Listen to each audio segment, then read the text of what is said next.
Hello, everybody, and thank you for tuning in to the Liberty Report. With us today is Chris Rossini, our co-host. Chris, welcome to the program. It's great to be with you, Dr. Paul. Very good. Guess what? I'd like to talk a little bit about the Federal Reserve today. Are you game? I am game, of course. It's an important subject. I decided, I think it was the year, I thought about it through the 1960s, and I found it fascinating, but I really got involved in trying to fully understand what the Fed was all about and trying to do something about it because I saw it as a real threat and a threat to the financial system and a threat to our liberties. And right now, I would look back and say, I think my suspicions were probably right because we have a mess. Now they're getting into social engineering, so we better wake up a lot of people quickly because I think some big changes are coming. A lot of people talk about these changes and they call it a reset. And I read about that and I get the gist of it. You know, there are major things and changes in the political functions and social structure. But you know, I never quite grabbed hold of that term, reset. I think it's way too mild. That's what I do to a clock or you know the television set. You reset it as if you just turn the switch and it's going to reset it. I think what's going on is much bigger, and it's more involved in financial and social revolution and the nature of how most people in the world are living and will live as these changes come about. So it's just, I think it's a degree. I think everybody uses the word reset and they know what they're talking about, but they know there's a lot of changes coming. But the changes are really rapid in the financial markets. I mean, even today, gold prices way down and then they recover, and cryptocurrencies way down and they recover. And you know, in the stock market, it's in a terrible shape.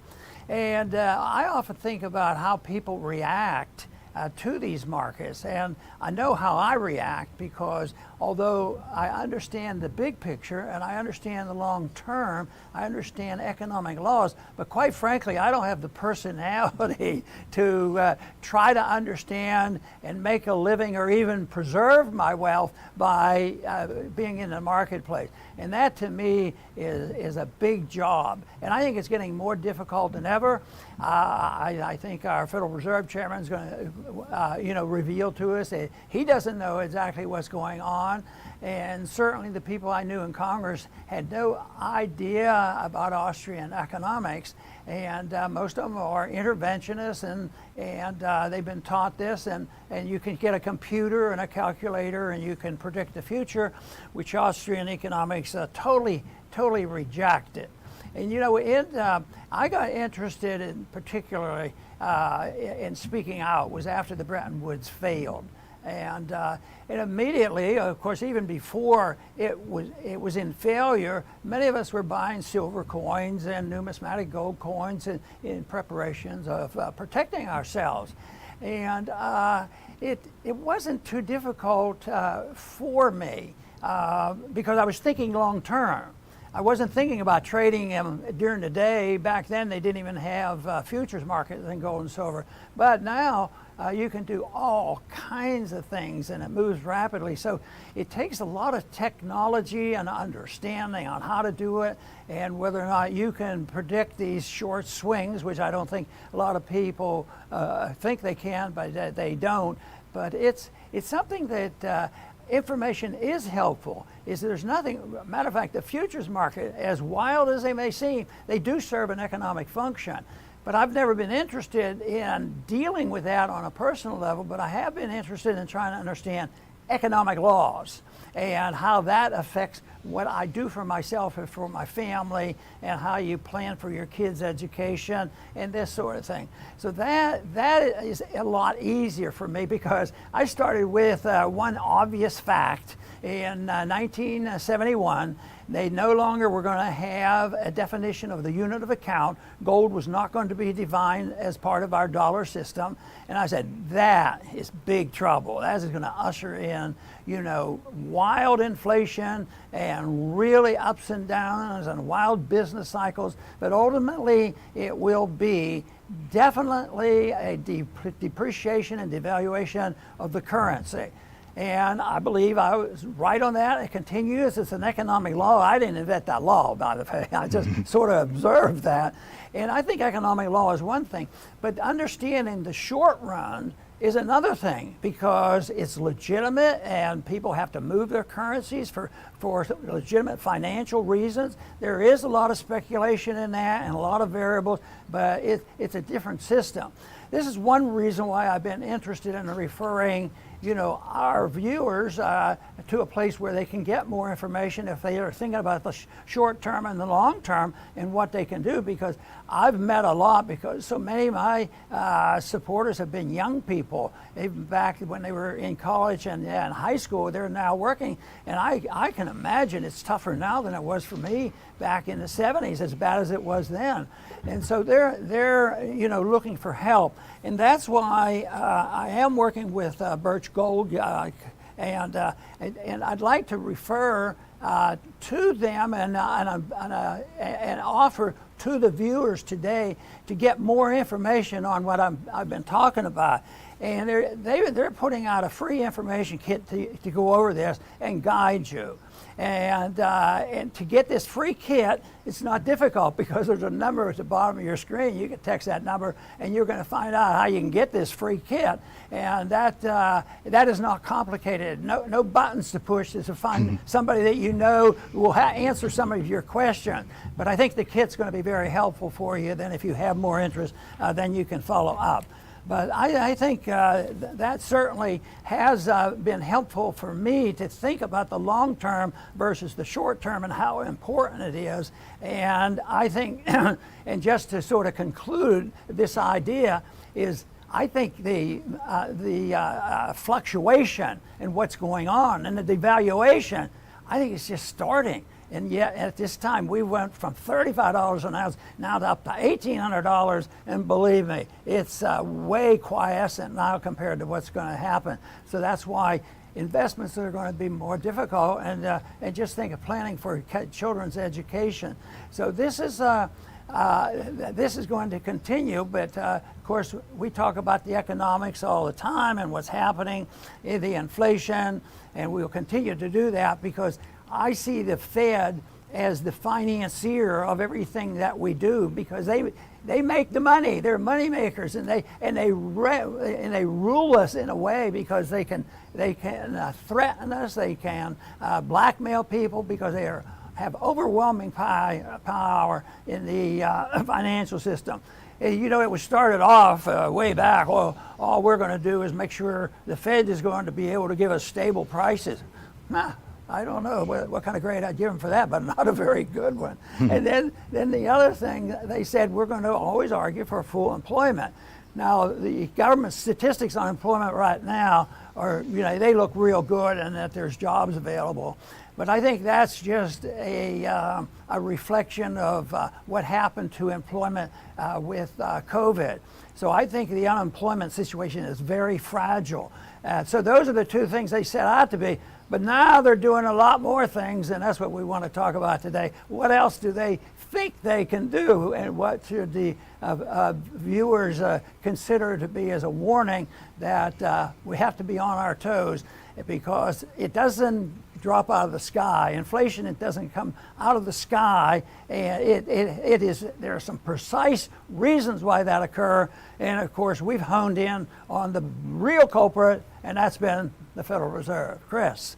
Excellent, Dr. Paul. And Ron Paul has been for 40 years saying that the Fed does not know what they are doing, and he's been right.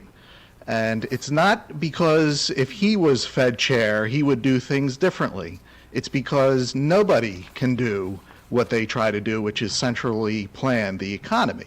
It's, if he was Fed chair, he's often said he would shut down the Fed. That would be job number one, because there is no way to centrally plan the economy, and they only create booms and busts, and they are the source of inflation.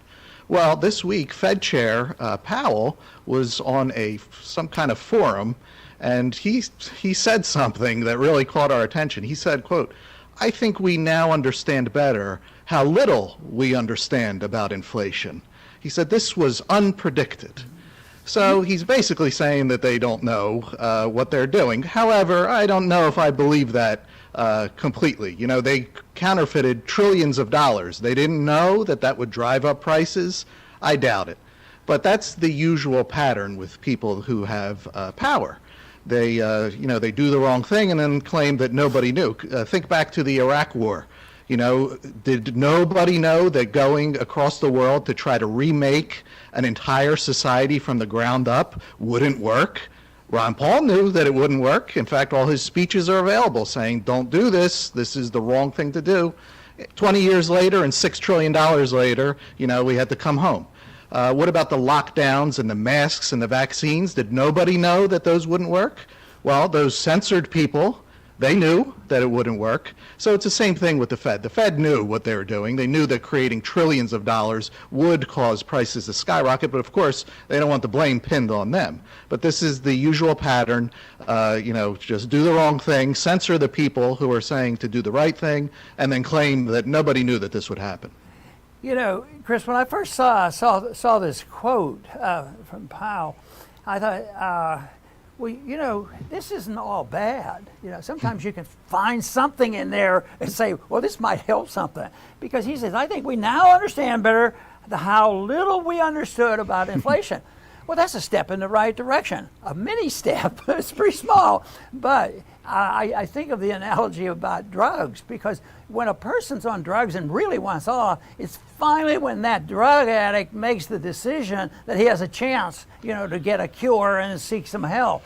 But I don't think Powell's quite there yet. But at least he's recognizing there's something wrong with this addiction to central economic planning with the Federal Reserve. Matter of fact, they're expanding that. They want to do more, not less. It used to be that they only had two mandates, fix prices, price stability, and full employment. But now they've included a third one, which has been around for a while, and that is alter long-term interest rates. They've been doing that too, but if that's acknowledged as one of their functions, and guess what? How would they have done QE if they couldn't manipulate, long-term interest rates? That's what they did. But they manipulate, everything else. But there's legislation now proposed that they're precisely given a role to play for social and economic justice. The whole wokeism program, they're already involved in wokeism. We've complained already many times on this program that the influence that the Federal Reserve has on the corporations, that the corporations bow over because the Fed has so much control of them. And that's how people throw up their hands like I have in the past. Why are these corporations doing this? This is suicide. They're destroying the marketplace. And of course, they're not quite in the marketplace because they're in business now, especially with the Fed, because even if they're not sympathetic to the policy, some of these corporations have no choice. They have to go along with it because they can be punished harder to get loans and manipulation, or they can be punished in all sorts of ways. So, but they're going to, if this bill passes, if they're going to have that as a legal objective. It's not that would change what they're already doing, but it just would put it out on the table and make it legal, because they do a lot anyway, because they are economic planners, central economic planners, but they're also now admitting what we really want to be are the social and justice planners, and that of course takes us a long way from free market capitalism. It's putting us right into the category of corporatism, which if we're not careful, we're going to end up with fascism, and that's not good. Not at all, Dr. Paul. And I do remember in the past, we've probably done a show that the Fed, one of their new jobs was climate change, and they're just adding on all this wokeism, all these things. I mean, is it really a leap when you claim to do one impossible thing to just add on other impossible things? Because that's virtually what they're doing. But what is the Fed going to do about diversity and climate change and all the other woke buzzwords? Nothing. the most famous example of this is the President of the United States. You know, if you read the Constitution and what his job is, and then compare it to modern day to what people believe his job is, boy, is there a big gulf in between those two. I mean, people today believe that his job is to make everyone safe and happy and feed you and educate you, make sure oil prices are satisfactory. You want to make sure that you have a job, you have enough money, you have retirement money, you have social security, and then it goes up to he runs the economy and runs the world. I mean, that's all it was. It's just adding on all these fairy tale things that one man can possibly do any of this, and he doesn't do any of it. But that's how far beliefs can go, you know, and that's what the Fed is doing, adding climate change. It really means nothing. So is it a big stretch for them to do it? No. The important thing is to stay with the truth, and then you won't believe in all these fairy tales. All right, you know, we live in an age now that it's become popular to support sanctions. And it's interesting that they've backfired. We've talked about that. But it has backfired in destroying a coalition that was available to us to some degree over the past several decades. And the coalition, of course, would be constitutionalists and libertarians along with progressive Democrats who were opposed to war. And that certainly was very, very active during the Vietnam War because it was the progressive left that represented the real opposition. So that was available, but now the opposition coming from the progressives is virtually down to zero. And one thing that I noticed when I was in Congress, what would happen is when we have votes to do something short of military intervention, a bombing or sending in troops or whatnot, they would come up with a bill, well, let's punish them. Let's sanction them. Let's deny their right to be in the financial markets, and on, some type of economic punishment.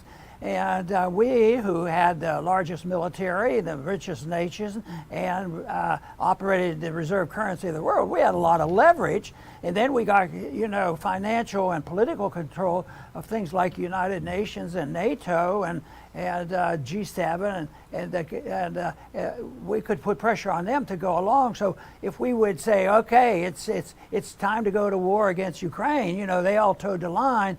Even though we're not going to send troops. We're not going to send troops. So, and the progressives always voted for those steps toward war, which if they were done to us, we'd call it a war against us. If we have sanctions put on us by China or Russia, and they had a naval protection and a naval presence in the Gulf of Mexico and the Chesapeake Bay, we would call that an act of war. But that compromise has been very, very bad, and those sanctions are, so encouraging. People think a little bit of sanctions won't hurt that much, and you won't lose your liberties, and maybe we can accomplish what we want. Well, they don't work, and people are waking up to find out that they don't work. But guess what? G7, they agreed to go along with the United States suggestion. I can't believe this will come to fruition, but they discussed it. And I don't know whether they will wake up in a true sense of the word, wake up and say, this is stupid. They want to ban, this is all silly. They want to ban the sale of gold to United States. And, why don't we look and see how the ban about us buying oil, how'd that work out? Well, our gasoline prices went up.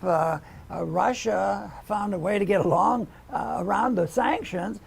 Russia got richer. They were making hundreds of millions of dollars and sold more oil than ever before.